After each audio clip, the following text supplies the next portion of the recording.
বিগত সরকারের আমলে দ্রব্যমূল্য বৃদ্ধির কারণে 5% প্রণোদনা ঘোষণা করা হয়েছে। অতিবয় দুঃখের বিষয়, আমার শ্রমিক ভাইরা সেই প্রণোদনার 5% টাকা আজ পর্যন্ত পায় নাই। এর মধ্যে বর্তমান অন্তর্বর্তীকালীন সরকার ঘোষণা করতে যাচ্ছে কর্মচারী কর্মকর্তাদের মহার্ঘ ভাতা দিবেন। অতিবয় দুঃখের বিষয়, সেখানে আমার শ্রমিক ভাই এবং সেটাবের এগেইনস্টে দৈনিক হাজিরা চুক্তিভিত্তিক মানুষের কোনো ফয়সালা তারা দেয় নাই। এবং অত্র সুগার মিলের দক্ষ জনবল তৈরির জন্য যে সার্কুলার হয়েছিল মৌসুমী জনবল থেকে স্থায়ী পদের সমন্বয় হবে, সেই স্থগিতাদেশ প্রত্যাহার করতে হবে। এই মিল চালানোর সাথে এই জনবলকে সমন্বয় করতে হবে।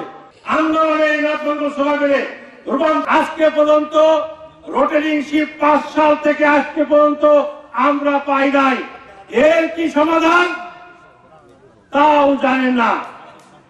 নেতৃবৃন্দকে অনুরোধ করবো, আপনারা বই পুস্তক পড়েন কেন তাই না, খালি দলের গরমে চলেছে। দল এখানে নেতৃত্ব সৃষ্টি করে